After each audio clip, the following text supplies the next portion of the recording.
Hello అండి. ఎప్పుడు ఆ సేమియా పాయసం తిని బోర్ కొట్టిందా? అయితే ఈ హైదరాబాదీ స్పెషల్ కద్దూకి ఖీర్ ట్రై చేయాల్సిందే. క్రీమీగా, రిచ్‌గా ఉండే ఈ ఖీర్ ఇంట్లోనే పక్కా కొలతలతో ఎలా చేసేయాలో చూసేద్దామా? వెల్కమ్ బ్యాక్ టు టేస్టీరా. సుమారు అరకిలో ఉండే లేత సొరకాయని తీసుకొని దాని తొక్క తీసేసి ఇలా 3 లేదా 4 ముక్కలుగా చేసుకోవాలి. ఒక గ్రేటర్ తీసుకొని ఒక్కో ముక్కను ఇలా తురుముకోవాలి.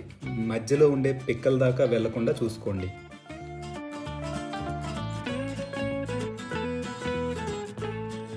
ఇది సుమారు 100 గ్రాముల తురుము. ఇప్పుడు స్టవ్ మీద మందపాటి కడాయి పెట్టి అందులో లీటరు ఫుల్ క్రీమ్ మిల్క్ పోసి మరిగించండి.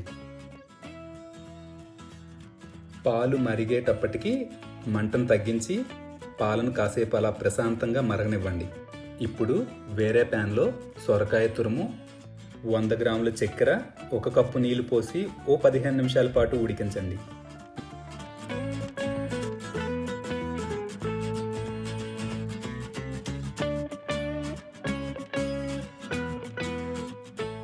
నీళ్ళన్నీ ఇలా ఇంకిపోయి సొరకాయ సాఫ్ట్ అయ్యాక ఒక మ్యాషర్తో ఇలా నెమ్మదిగా మ్యాష్ చేసుకోండి.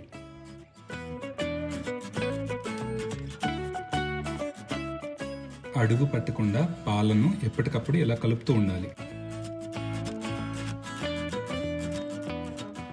ఇప్పుడు ఒక 20 నిమిషాలు ముందుగానే నానబెట్టిన 2 టేబుల్ స్పూన్ల సగ్గు బియ్యాన్ని వేసి 4-5 నిమిషాలు ఉడికిస్తే అవి ముత్యాల్లా ఇలా పైకి తేలుతాయి.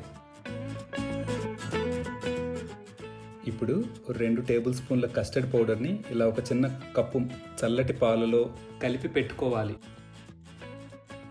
మిశ్రమాన్ని పాలకు నెమ్మదిగా కలుపుకుంటూ యాడ్ చేయాలి. ఇప్పుడు అసలైన రుచి కోసం బాదం, జీడిపప్పు, పిస్తాలు చెరో 6-8 తీసుకొని కచ్చా పచ్చాగా గ్రైండ్ చేసుకొని యాడ్ చేసుకోవాలి. ఇవి తింటున్నప్పుడు పంటికి తగులుతూ భలే ఉంటాయి.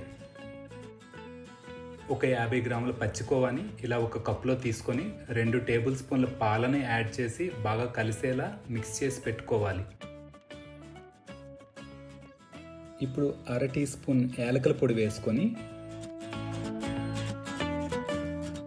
కలిపి ఉంచుకున్న కోవా పాల మిశ్రమాన్ని కూడా యాడ్ చేసి 4-5 నిమిషాలు మరిగినాక 100 గ్రాముల కండెన్స్డ్ మిల్క్ కూడా వేసి కలుపుకోవాలి.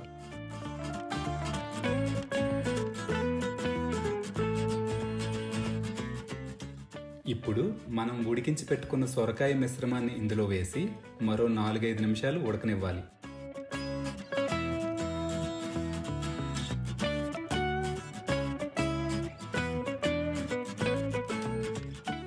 అంతేనండి. ఇప్పుడు స్టవ్ ఆఫ్ చేసి ఫైన్గా చాప్ చేసిన డ్రై ఫ్రూట్స్ని పైన వేసి దించేస్తే టేస్టీ కద్దూకి ఖీర్ రెడీ. దీన్ని వేడిగా తిన్నా బాగుంటుంది, లేదా ఫ్రిడ్జ్లో పెట్టి చిల్డ్గా తిన్నా సూపర్ ఉంటుంది. కాస్త పెద్ద ప్రాసెస్సేనండి, టేస్ట్ మాత్రం నెక్స్ట్ లెవెల్ ఉంటుంది. నచ్చిందా? నచ్చితే లైక్ చేయండి, షేర్ చేయండి, మీ ఫీడ్బ్యాక్ కామెంట్లో చెప్పండి. మళ్ళీ మరో ఈజీ రెసిపీతో కలుద్దాం. Until then bye bye, happy cooking.